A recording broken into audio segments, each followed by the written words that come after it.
Don't even binge them. I just like put them straight into my stomach. Like, I don't know. Like, I'll listen to you guys. I'll obey. I promise. Hi there. Welcome to the Reading Queens podcast, and welcome to talking about books.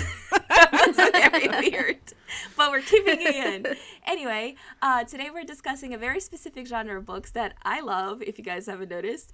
Thrillers. Yay. whoop, whoop. Yay! I'm Valia. I'm Abby. And I'm Tess. And we're thriller lovers, so we are here to talk about them. I am going to have problems talking this whole episode. I'm going to forewarn you guys right now because clearly my brain's not working. But anyway, we're going to talk about thriller shows, thriller books, thrillers in general, what we love, what we don't love. Let's get into it. How are you? I have a cold. Yay. So it just means that I want to curl up with a Kleenex box and read thrillers all day. So this is the perfect timing for this episode. I, on the other hand, do not have a cold, and I'm just swell, just swell. Just swell. Okay, perfect. That's all we're going to say about our lives. Yeah, I guess our lives are pretty boring. That's because we're not main characters in thrillers. Like, which I am okay with, okay? Let's be honest. For real. Yeah, same. This is one of those genres that I am okay that I am not a main character in. But yeah, we're just going to dive right into it because let's just do that. It works for me. Nothing exciting going on in my life, so it's fine. Okay, so typically we do focus on young adult fantasy around here, especially since most of us write in that or, sci-fi and stuff. But thriller is like one of those things that I love so much, and it's the genre that gets me out of reading slumps. It's the genre that's like the fastest thing that I'm always attracted to. So we're going to just talk about them in general first before we dive into books. But Abby, I wanted to know, what is like the thing that you love most about thrillers? Because you read a lot of them. I do. I don't even binge them. I just like put them straight into my stomach. Like, I don't know. Okay. I just swallow them whole.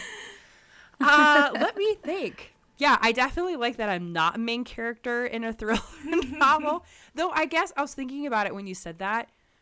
We could be pre-main characters.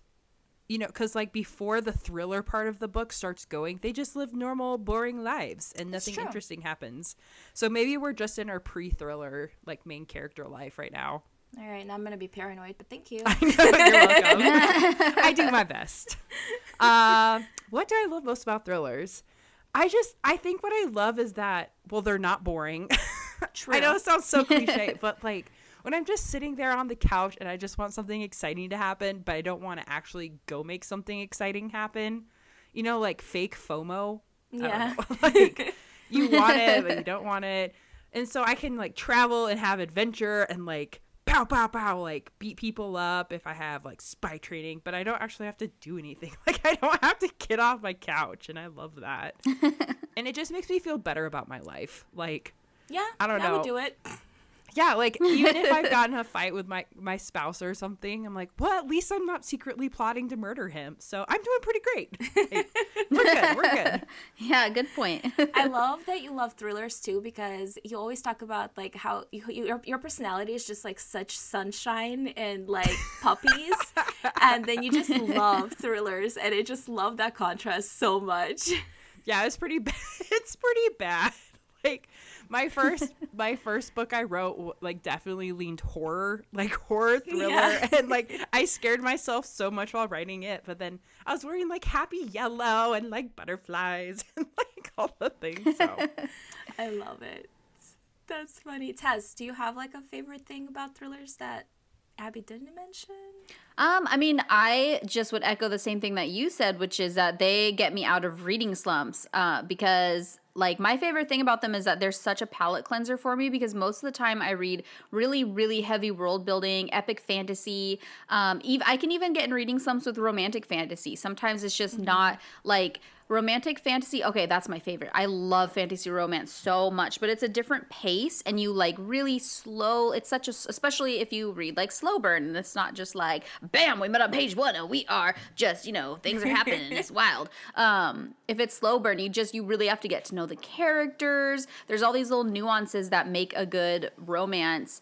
So on that, and then there's like the world building, the politics of epic fantasy, and sometimes my brain, especially when I'm writing that genre, combination of those genres, or you know, one or the other, I need something that's so different and something that I don't really have to think about. And I love that about thrillers is that I don't really have to think about it while I'm reading, because they're just feeding it all to me, and it's the like language tends to be a lot simpler than in fantasy. I just love being able to have that contrast of something that you can go to that's still equally as well written, but is just like written differently and presents to my brain differently and distracts me. Like they're way more bingeable for me than any other genre. Yeah, like I can read a thriller sure. so much faster than like a fantasy book of the same length. So that's my favorite part. Well, Yeah. they're such Get me out of that reading slump. Yeah, they're like self-esteem boosters because it takes like 3 weeks to get through a honkin', you know, fantasy book. You're like, oh, I'm the worst reader ever, and then you can read like 10 of these in a day. You're like, oh, I'm doing great. That's good. Like, look how many books I read. I read so fast. Yeah. Just throwing a thriller every now and I then. do think that that's one of my favorite things about it too, is that it's like one and done. Like you don't typically have like the thrillers, even if it's a series, they're standalone. Like you can read them individually.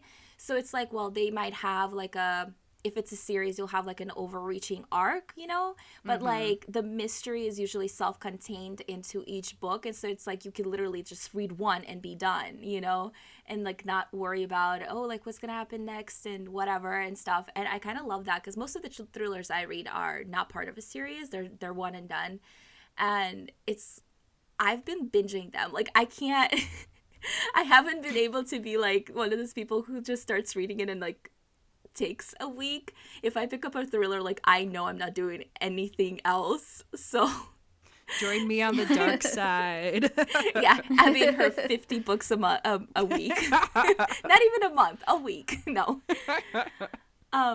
Okay, so let's talk about like the things that we like, what makes the best type of a thriller. So Tess, like what do you think makes like a thriller so good? The pacing, like just having that like pacing, just be like bam, bam, bam, and the slow, like a fast pacing but a slow drip of like clues. Like even if it's not a mystery specifically, but it's more of a psychological thriller, there's usually some kind of backstory, there's usually secrets. So that like contrast between like a fast pace but a slow drip of clues, so that you are little by, like you're flipping through these pages, but you are like little by little getting to know more characters. I also and this is maybe more of just like a personal thing, but I really love when you can't trust like anybody, when everyone's suspicious. I love I almost call them red flags. I don't love red flags. The red herring. Like I love when someone does something that's a little suspicious and you're like, okay, I got my eye on you. And then someone else does something that's suspicious. You're like, oh, but I got my eye on you too.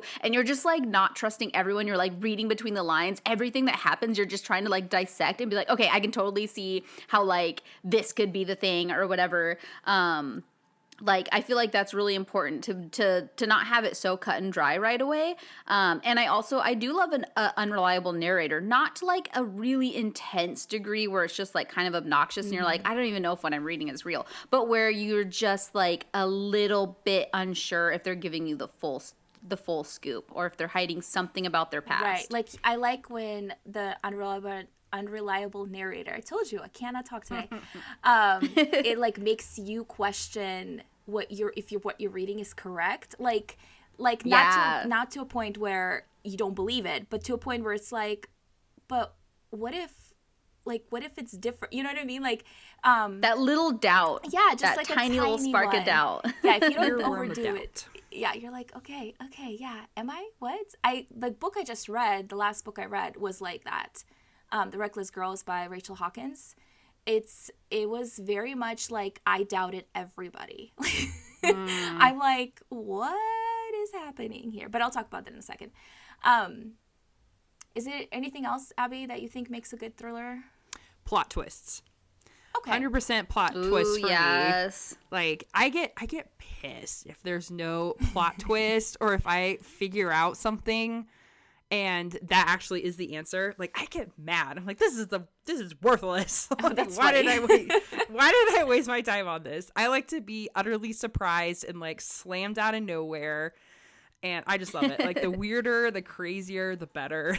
Like, I love all that. That's funny to I me. do like that if there's a plot twist that I predict, like, because usually you'll start to see it, and I feel like Riley Sager tends to do a pretty good job of this, because I'll usually start to see, like, okay, I'm starting to see what this is about, and then right at the end, after you've already gotten the one where it's like you get what you thought was going to happen, and you almost feel a little disappointed, even though you were pretty excited about it, and like, okay, so it did end the way, like, I was starting to suspect it was, and then a little twist right at the end that makes up for that, like, it's like a satisfying disappointment, you know, when you guess a plot twist or when things start to unfold as in a way that you are starting to anticipate, but just that little tiny twist right after that makes me like, okay, that made it really rewarding. I actually love hate that. that. That's funny. You do? Yeah, okay. I hate if it's like satisfyingly disappointed. Like, just like what you said. I hate that because it means I guessed it.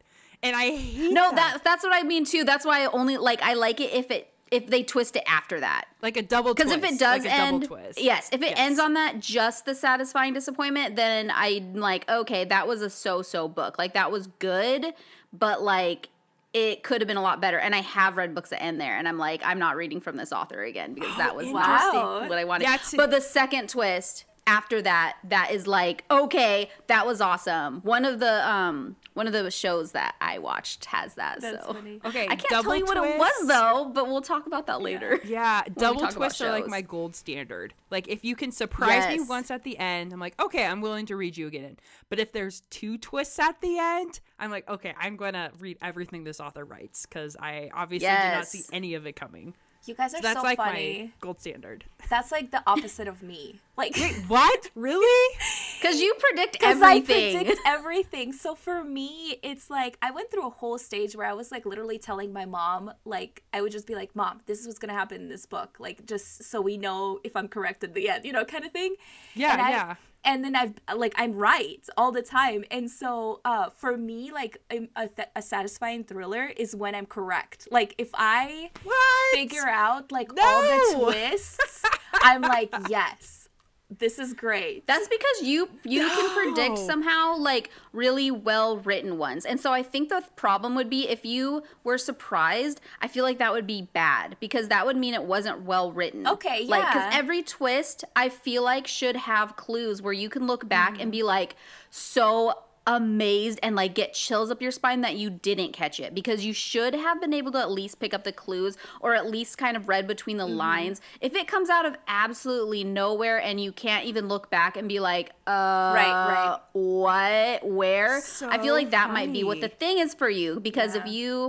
if you're so surprised that like you didn't pick it up because you're so good at picking up those well-written plot twists, that's bad. Yeah, that's that's a bad. That good means point. like there was no foreshadowing. No. Okay, I'm gonna like push back on that just slightly. Okay, because what I don't like is, again, when I can like predict it, but what I like is when I pick up all the clues and then the author twists the clues around so that what I think is gonna happen actually had a totally different meaning. That's what, like, Ooh, okay. so the clues are still there, but the interpretation of it is completely twisted. Right. So the funny thing about me That sounds fun. is I usually, like, my brain goes to the twisted. Like, you're gonna see that already. Like, yeah, like that's where my brain goes. And so I'm like, ooh, if that's what he does or what she does, I am here for it. Like, you know what I mean? Like, it's like my brain is just like, if you take this and you give me a twist instead of what is expected, yes, I am here for it. Like, that's how my brain works. Because I can tell you, I mean, I don't want to, like, one of the things that I hate about, like, not thrillers, but just reading thrillers when other people recommend it to me, I hate when people are like, there's a twist coming. Like, if you tell me I hate that too. I hate that too. Oh, it drives me nuts. if you tell me that, I will pick it up in the first chapter. Like, I'm not even kidding. My brain just automatically figures out the way my writer brain would write it and what would be the It best. like disturbs me, Valia. It disturbs me, the plot twist that you pick up ahead of time. Like the ones you've told me about, I'm like, how? No! How did you already guess that? You've got to be kidding me. But that's how my brain works, and it's so weird because I'm not gonna mention the book itself, but I remember this book was everywhere, and people were like, "Oh my gosh, it has the best twist! It has the best twist!" And like I just started reading it when I started seeing that online, and it was like chapter 2, I think, and I was like, "This is what it's gonna be." And Is it Gone Girl? No, I mean that one I had figured out really fast too, but I don't know. Should I mention it? Yeah, mention it. The Silent Patient? Yeah, because you're just saying like I read The Silent Patient. Wait, which one? Oh, okay. You picked that one up early? Okay, wow. I picked that one up like in chapter 2, I think. It was so funny because I started reading it because I think it was a like book of the month pick for me, and I was really excited about it. So I got it a little bit earlier before it came out, but then I didn't read it until like right as it came out. And so it was like all over the place, and people are like, "Oh my gosh, it has the best twist, it has the best twist." And I literally was at chapter 2, and I closed my book, and I went and found my mom, and I was like, "Mom, this is what's gonna happen." And I'm kind of mad about it because now this is all I'm gonna see. That's not gonna be fun. Yeah, and I still really enjoyed the book, but I was correct. And that time, I was mad about it because I'm like, don't tell me there's a twist. Yeah. Like, that ruins it for me. Like, even though you know there's gonna be one, but if someone like puts a lot of emphasis on it, they're like, okay, well. I'm like, just gonna sit here trying to figure, like, my brain just automatically goes, okay, this is what I would do if I was writing this. Okay, cool, this is what it is. And then it's like, right. And I'm like, dang it. That is so funny. Anyway, so I think that's why I don't read blurbs all the way through when it comes to thrillers, because as soon as they start hinting toward like a twist or whatever, I know like Valia, I'll start thinking in that pattern. Yep. And then I'll figure it out, and then I'm not surprised, and then it's not worth it to me. Yeah, that's why when I recommend books, like, I think I told you to read No Exit, right? We'll talk about it in a second. Yeah. I told you to read No Exit, and I was like, just read it. Yeah, and you did. I didn't even tell you. Excellent. No, that's why just read it. That is why I'll always read whatever book you recommend me, because I know you're not going to spoil it. It's true. I just very aggressively tell you to read it, so it works. But that's how I love recommending thrillers, because I'm just like, no, just read this. You don't need to know what it's about. Yeah, just trust me and read it. It's just a thriller. You don't need to know a lot about it. But let's talk about No Exit really fast. So we're going to talk about our books now. We're going to talk about No Exit because the movie just came out on Hulu, which I didn't know was even a thing that was going to happen. So that was like a nice surprise when I went on Hulu. But that was one of my surprise reads, actually, right? So I had that also as book of the month. This is not sponsored, but I'm obsessed with book of the month. And I got that book as one of my picks, and then it literally sat on my shelf for a year because I was like, I'm reading all these other things, kind of thing. And I was finally like, no, let me just read it. Like, let me just pick it up and read it. And I flew through that book, and I was just like, everybody needs to read it because this was so well written, and the pacing was great, and the characters and all this stuff. And also it has like one of my favorite like tropes situations is when you're snowed in together. I just love that so much. But yeah, so you read it.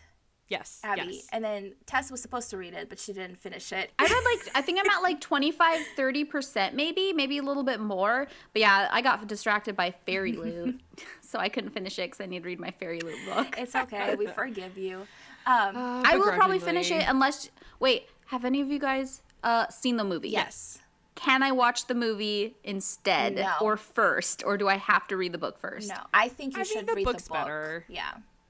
Because I probably won't get to the book for a while now that I have like a bunch of other books. I definitely think that the book, the movie did a good job creating like the atmosphere of the story, I think. Yeah, I agree. But the book definitely portrayed everything in a much better way. Like watching the movie, I probably would have had it like figured out even faster, kind of thing. Yeah. But reading the book, it was like, oh, okay. Like, you know what I mean? Okay, I won't watch the movie yet then. Because I was thinking about that. I was like, I probably can't get to finishing it for, like, at least another, like, few books.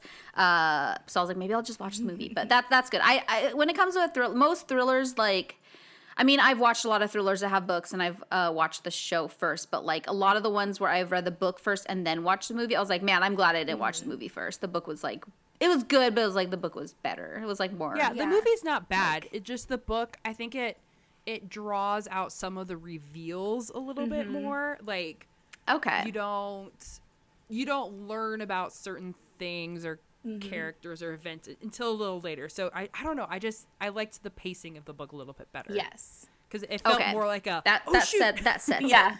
I'll listen to you guys. I'll obey. I promise. Good. Well, thank you.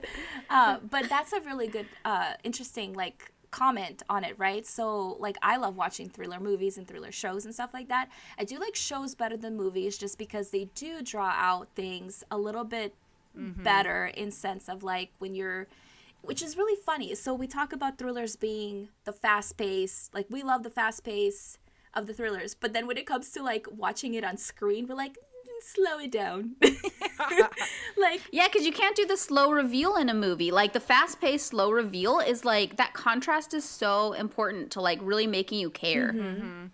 Yeah, and I feel like the book gave you more time to care yes. about certain things. Yeah, that makes sense. Yeah, and I did feel like they changed something that I was kind of like, why? They changed the main character's background. Yes, okay. That was Yeah, what it was. okay. like, Interesting. And it was fine, but I kind of liked the original background better because it made her more of an average Jane. Yes. You know, that just kind of happened to be thrown in this. In the situation, yeah. Yeah, whereas the change that they made her, I don't know, I think they're trying to make it more suspenseful, like, is she an unreliable narrator? Right, Like, da-da-da-da-da-da. But I don't know, it just felt like she was trying to be special, if that makes sense. Yeah. Whereas I like the whole average Jane thing better. I definitely do think that they were trying to go for the unreliable narrator, which is like a staple in movies and shows when it comes to thrillers right now, which I'm like, I'm okay with it, but also, like, don't overdo it. Yeah, it's like I don't think it added to the movie. Yeah. So, Tess, you had some shows, before we go back to books, you had some shows that you really enjoyed that were thriller-esque. Tell us about those. Yeah, like the two ones that I enjoyed so much. So the one, like, now that we've talked about twists, I don't want to say that this one had a twist, but, like, so I've never read the book, which is Sharp Objects, but I did see the show. Oh, there's a show on HBO. The show was really good. I don't know how it compares to the book because I haven't read the book, but the show was really good. And then, like, it did have that thing at the end where I was like, okay, I'm satisfied and very comfortable, but, like, I kind of wish it was, like, more. And then I did get more, and I was like, okay, I absolutely love that whole show because of that, like, last little piece. Interesting. So I'm like, oh, darn, now I'm doing the thing where, like, people are like, I'm going to watch for the twist now. Because I think it was fun because I didn't see it coming that much. I read the book on that was but good. I haven't watched the show. It has Amy Adams in I it, really right? like the show. It has Amy Adams, and yeah, so I really like that one. The other one that I saw more recently was Tell Me Your Secrets, which I saw that it was on Prime. Okay. And that one, I don't know if it's a book. I can't remember, but it was just really good. It was another one of those, like, I loved the like mystery of the character's past, and she doesn't actually remember her whole past, and so that was really fun. Okay. To watch. And, like, the that one was really good. It just had, like, really good characters and was very fascinating, and it better have a season 2 because it did not wrap up everything at the end, let me tell you. Like, you got some answers which were, like, really cool to see. And okay, so this was fun because I predicted the things that were, you know, the reveals, like, a couple episodes ahead. And so that's kind of like where I like to be. I don't like to see it super early, but I do like to see it right before because then I feel cool when I see it. And I'm like, yes, I knew it. I had a feeling this was going to happen. I'm so awesome. And so that kind of happened in that for me where I was like, okay, I bet you anything this is what's about to happen. I'm like, oh my God, it happened. But yeah, so I really want that to have another season. That's funny. That's how my mom is when we watch any kind of police procedure. Like, we've been watching Castle, right? And so she's seen it before, but it's been so long that she doesn't remember anything. So it'll be a murder case that they're doing, and she's like, oh, this is the murder. No, this is the murder. And then when she's right at the end, she's just like, oh, I'm getting better. It's so cute. I know that. She gets so excited. That's adorable. So funny. Abby, have you watched any exciting thriller shows or movies recently? I'm trying to remember. I don't think so. Mainly because my husband likes them and he likes to watch those things with me. but he's like a one show at a time person. So he can't, like, I can watch like 100 different shows at once and keep all the storylines straight as long as they're in different genres, but he can't. So we're finally in season 7 of The Blacklist, and I'm just waiting for it to be over so we can watch other things together. That's cute. But yeah, he's the best because he's like the perfect person to watch something thrillery / scary with, because he freaks out. He like completely freaks out. Like we Really? Oh my gosh, yeah. When we watched No That's Exit, so funny. I think he dropped the F-bomb twice and tried to like crush my hand twice. And oh my gosh, it's like, that's how do you so not funny. know something's gonna happen? Like the music cues, like how are you not? How is this surprising you? Like, That's come hilarious. That's so cute. Yeah, I love it. I haven't watched any shows, thriller shows lately, but I did watch The Weekend Away, which just came out on Netflix, and then I watched, well, obviously No Exit recently, and I feel like there was one other thing that I watched, but no shows, just movies. Yeah, movies. Because I feel like that's like a trend that's happening right now, which I'm like, it's fine, just give me more movies. That works too. Yeah. One and done, like a thriller. And I have to sit there forever. Okay, let's talk about books. So Abby, you wanted to talk about, I guess, Andrew Mayne. I was Basically, like, a all his person. books. Yeah. Yeah, I want to talk about Andrew Mayne. Okay. So I came across his stuff through, I think, one of the Amazon first Prime reads or whatever. Mm-hmm. Yep. It was the Underwater Investigation Unit, The Girl Beneath the Sea or Girl Beneath the Waves, Girl Beneath something watery-esque. And I loved it because across his books, but especially this one and his naturalist series, like serial killer series, that he incorporates another thing that I love about thrillers, or what makes a good thriller, is just interesting background characters. Okay. Like, not necessarily the side characters, but main characters who are unique in their background, like their history, past, gosh, what's the word for it? Career, like their career is interesting. Okay. So what I really liked about his Underwater Investigation Unit is the main character first is female, which is awesome, but she is kind of like an underwater archaeologist.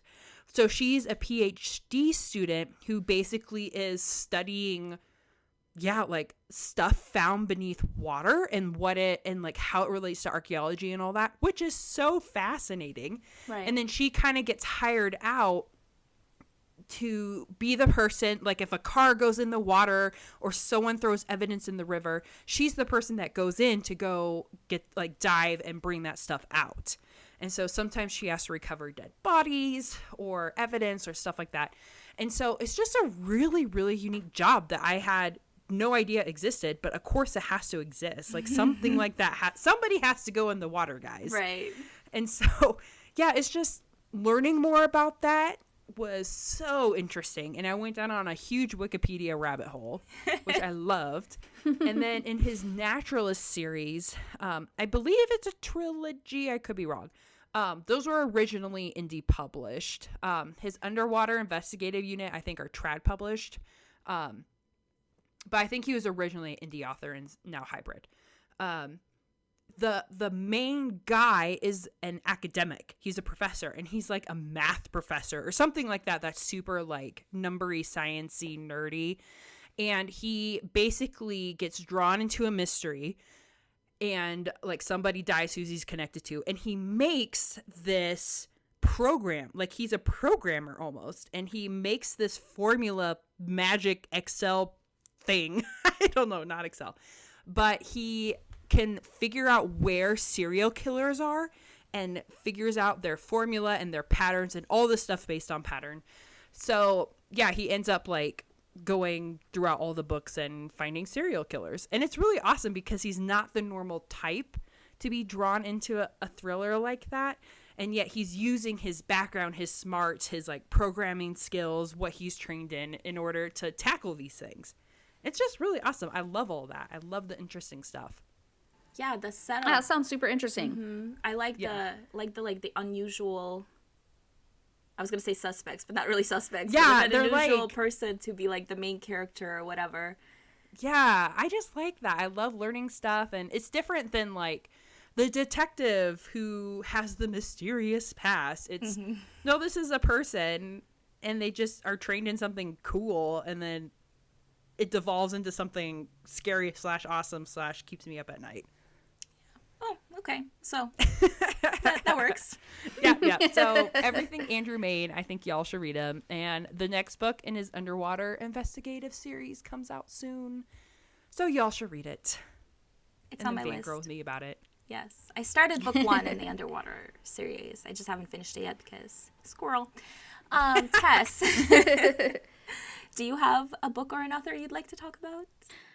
Yeah, I wanted to talk about the book that got me into thrillers, and I'm like 99% sure it's because you, Valia, recommended it to me. Yay! It was The Woman in the Window by A.J. Finn, and I'm pretty sure that's the first thriller I read. Okay. It was at least the first one that got me into thrillers. But yeah, I'd been primarily just reading like young adult fantasy at that time, and I think I was in a reading slump, and I just like I was having such a hard time getting out of it because fantasy was not working. And then you recommended that to me, and I read it in like a couple days, which like had been a record for me at the time because I was reading very slow, and I loved it so much, and it was such a nice fast-paced read. And yeah, so that one is like, it's really hard because I don't know if I would love it as much if I went back and read it for the first time now after I've read a lot of or thrillers, but in my mind it's like the best one, and it might be because it was like my first one, and so I didn't really have like an idea of what like the thriller formula was, aside from like movies and shows and stuff that I'd watched. But that was my first thriller book, and it was just really good. I loved the unreliable narrator. I liked the like the mental health issue of it because she, she's going through like a lot of like emotional healing. She was dealing with like addiction, and that part made her the unreliable narrator because you're like, oh, should she be taking her pills? Should she be mixing it with wine? And you're like, okay, so she's doing a lot of bad stuff, but can I trust her and what she's seen? So I thought that was really cool. And so it's been really hard for me to like think of any other book as like better than that. So it's kind of nice. I don't want to ever read it again because I just want it to like stay in that like, And I watched the movie, and I did like the movie, but it was like, it just wasn't quite the same. It was like, it doesn't have that like the same sparkle as like the book did, because the book was like super exciting to me.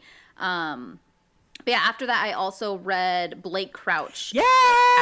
So yeah, he's like my favorite sci-fi thriller. I love sci-fi author. thrillers. I've read like they're so good. I've read almost there's like, he has a lot of other like, he has like some shorts, I think, some like novellas, and I haven't read those, but I have read the like Wayward Pines, Recursion, and Dark Matter, and those are just like, I love those ones so much. So he's like an author for me, and so is Riley Sager, which is not for me to talk about today. I mean, you can. I'll join in, but that's for you. That's really cool, though. I love, like, I don't remember the book that got me into thrillers. I feel like I just always read them.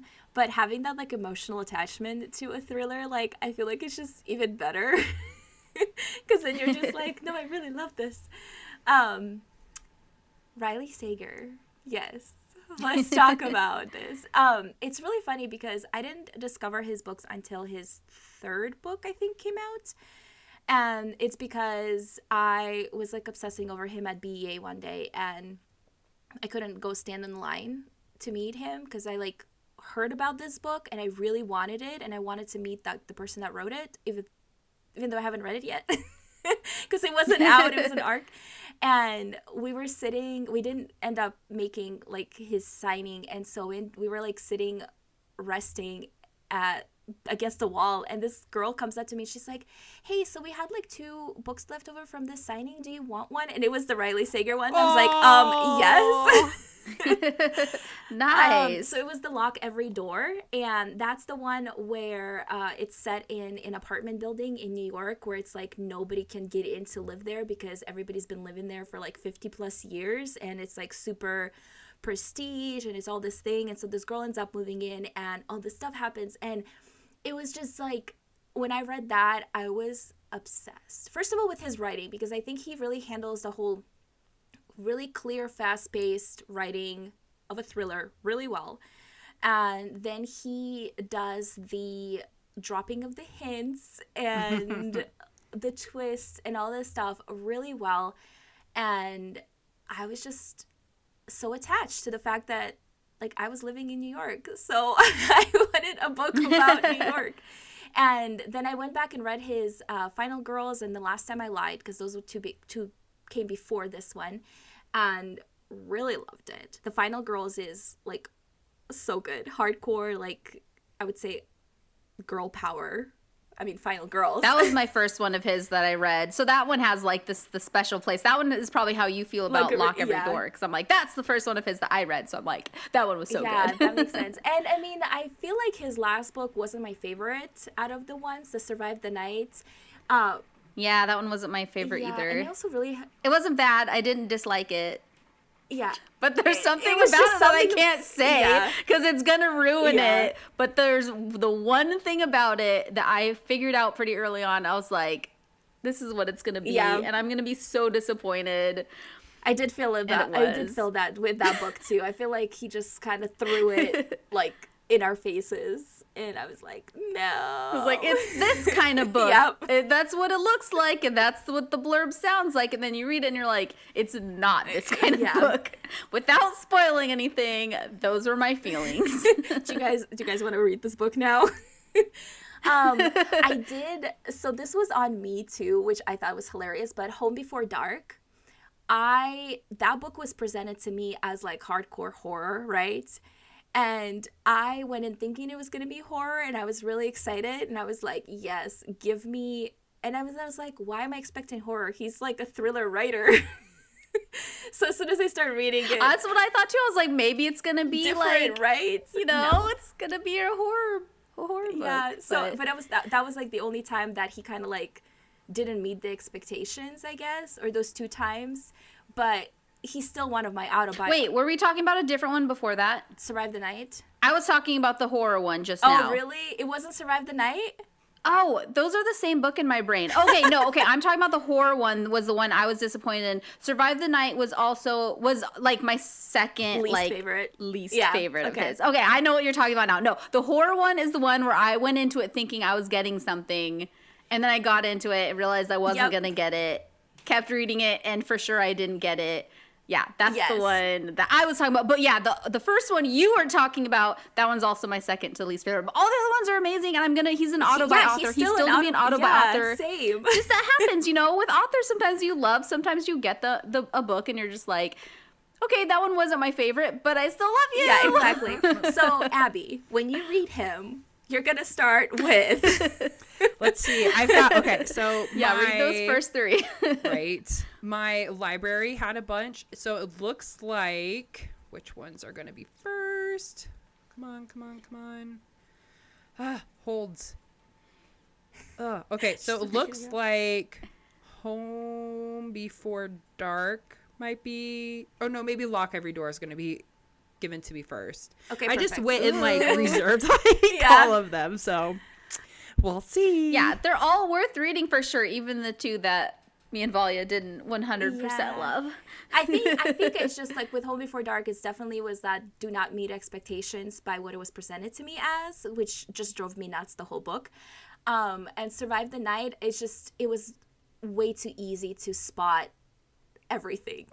What about the Last Time I Lied? I really like that one. Okay. I love that one too. That one's might be like, that one's hard. That one might be my second favorite. I think I like the setting a lot. I think that's that one because I don't know. It's that first thing. I think I have to just say Final Girls is my favorite of his because it was the first of his book that I read. And then I think the setting of The Last Time I Lied just like really...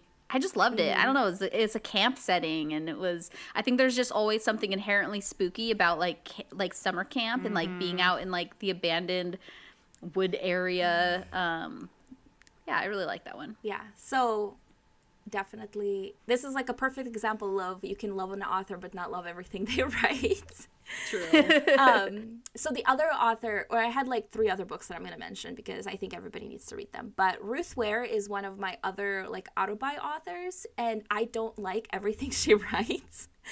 But the death of Mrs. Westaway, like that book, I think is her least liked by like Goodreads reviewers and stuff like that. But it was my most liked book by her. I haven't read that one. And That's so funny. I know. I found that really interesting. And it was funny too because I bought the book at an airport when I was waiting for my flight one day, and I read like basically all of it by the time I got home because I just couldn't stop. And she has a lot of like, I wouldn't say retellings, but she like adapts a lot of like the Turning of the Key, you know, that was like a kind of like a direct mostly retelling. But like the death of the Westaway, Mrs. Westaway, I think is also a like a take on an old story. I just can't think of what it is off the top of my head right now. But I feel like she does that. She'll take like a older story and like twist it into like a thriller, you know? And I kind of like reading how somebody, like I love retellings, obviously, duh. And so I kind of like seeing it in a new setting, you know, kind of thing. Which actually brings me to Rachel Hawkins, who she has 2 books out. One is The Wife Upstairs, and then the second one is Reckless Girls. And The Wife Upstairs is... I want to read both of those. You should. They were good. Very fast-paced. That's all I'm going to say about that. Because I don't want to spoil anything. But The Wife Upstairs is like... They presented it as Jane Eyre retelling, right? Like, they actually, like, say that. But Reckless Girls, I started reading it, and I was like, why does this, like, kind of sound familiar in my head? And then, like, I went and looked up reviews, and it had, people said there wasn't like a direct retelling, but it had And There Were None from Agatha Christie feels. Gotcha. And I was like, oh, interesting. Ooh, because And There Were None is my favorite Agatha Christie. It's like one of my favorite books of all time. And so I was like, no wonder I can like feel it in my bones that it's coming. So I thought that was, both of those need to be read, and they're really interesting. I was going to mention also, I'm just spitting thrillers at you guys now.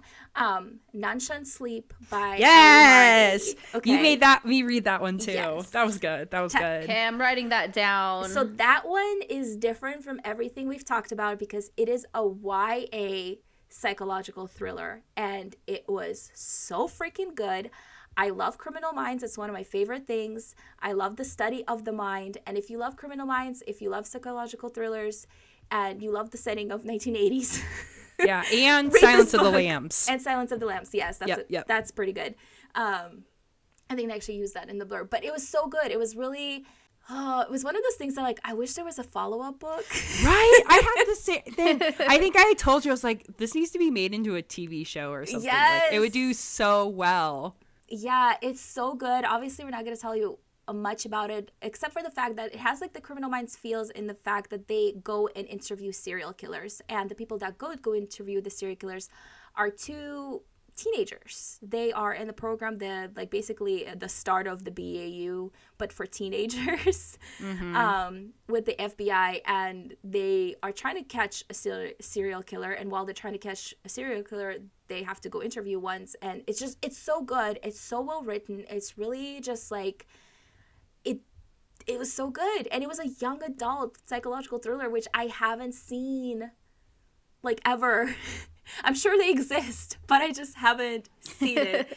And I highly recommend it. This makes me really mad, you guys. I'm so mad because I don't have enough time to read all these books. And, like, everything we've talked about today, like, I own a lot of the books we've talked about because if I see a thriller on, like, BookBub and it's for sale and it's, like, a cover I've seen thrown around, I'm going to buy it but I only read thrillers in between fantasy books, and I'm already having a hard enough time reading all my fantasy books. So what are you guys doing to me? You're so rude. You're welcome. So rude. This is why they need to be easily ingestible. Like, so you can read all of them because there's so many.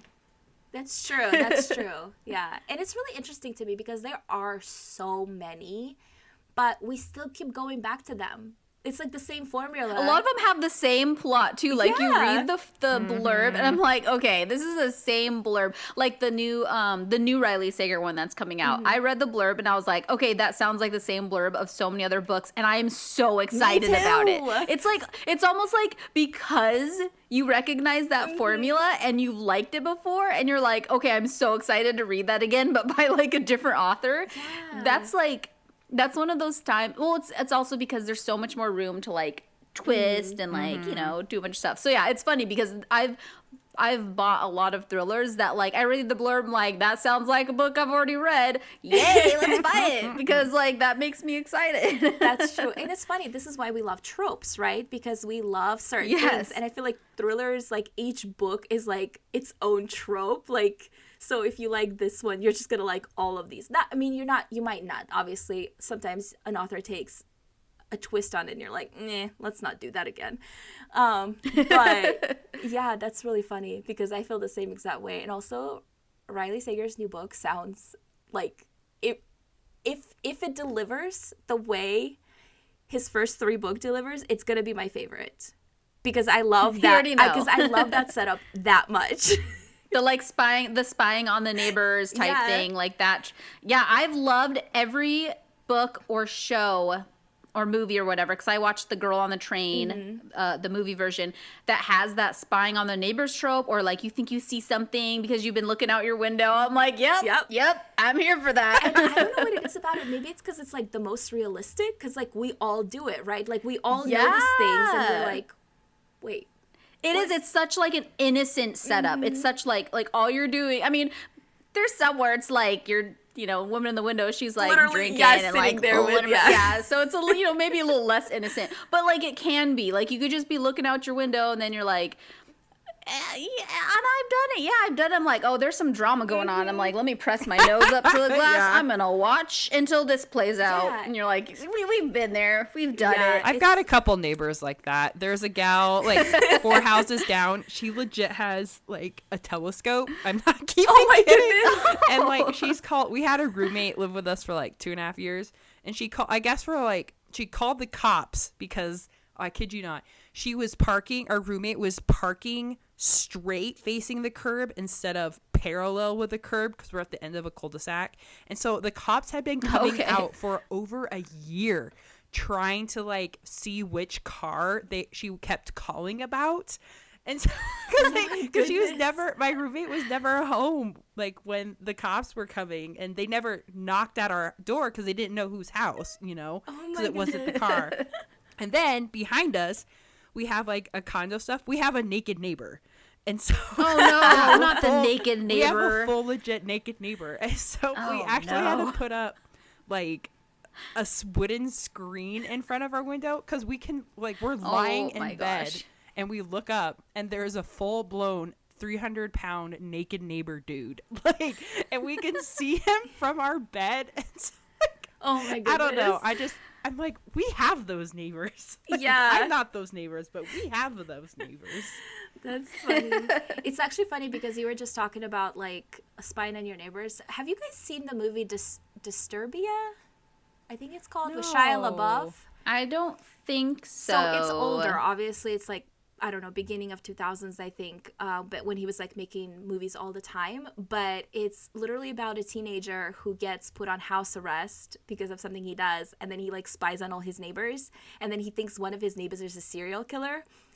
It's so good. I'm already like, you said those like, I don't know, whatever that was, 3 sentences. I'm like, yep, that's my jam there. 100% watch it. It was really funny. I made people watch it. I made my friend's mom watch it with us, or we were watching it and she was like walking in and out of the room and she like screamed on some parts. It was the funniest experience ever because like I've seen it before and I'm like, why are you screaming? But cool. But it's so good. It was the tension, and that was done really, really well. And like Shia LaBeouf, I love him as an actor, so it's like his prime time. But very much the kind of, everybody thinks he's an unreliable narrator, but he's, you know what I mean? It's like that Castle episode where he's laid up. Yes. And like he's watching out the window and everyone thinks he's unreliable because he's a writer, you know? Yes. And on vacation. Yes. And he's bored and he sees the whole murder. I love all that. That's a good one. So definitely check that out. I want to hear what you guys think about that movie. Just thought of it. Okay, I'm writing that one too. And I'm like, ooh, old school Shia LaBeouf. I'm here for it. Yeah. I love giving people homework. Okay, is there anything else we want to mention really fast before we wrap this up? Any other? Nope. I've got my TBR is full, so please don't talk about any more books. Tess like, no more, please. I will give one more series. Okay. I just like, oh, I gotta sneeze. Hold a second. Okay, I got it. Okay, we're good. Sorry. I'm leaving that in as is. Okay, I was like, oh my gosh, I'm gonna like explode all over this mic. Okay, we're good. Okay, so the Dci Logan series, there's 13 of them. I read all 13 like back to back to back to back to back. And I was eating them like one a day. Not even kidding. But I loved them because they were set in Scotland. Ooh. And since I am traveling to Scotland soon, it just felt really perfect. And they're set in the same areas that I'm going to be traveling to. So it was so much fun to read the setting that I'm going to go see and just seeing it all. And they were like slightly, not like slightly gory, like slightly darker than the average, I think, police procedural, which I loved. You know, since apparently I love really dark, like gritty stuff. But yeah, those are really fun. If you want like a cool set, like a really moody setting to match the moody story, that's a good series. Okay, and the 100%. Character interactions are really good. Okay, I'm writing that one down because that sounds exactly like what I want to read. So anyway, dark and moody. And a little gory. And a little gory. Okay. Just like the perfect amount. You're like, ooh, like I shouldn't be enjoying this, but like you are. Awesome. And on that note, we're gonna wrap it up here. If you guys have a favorite thriller we haven't mentioned or an author, please let us know because we'll write it down and we'll read it. Yep. Abby probably before both of us, but it's still, you know. But be sure to follow us on Instagram at Reading Queens Pod. Also, I'll also leave a book shop page link below. Wow, did I just butcher that sentence? Anyway, there will be a link below if you want to purchase one of these books and support an indie store. Also, before you go, please give us a follow on your favorite podcast platform and leave a star rating or a review. And then tell everybody that we talk about the best subjects around. And come hang out with us every Wednesday. And then we'll talk to you then. Bye. Bye.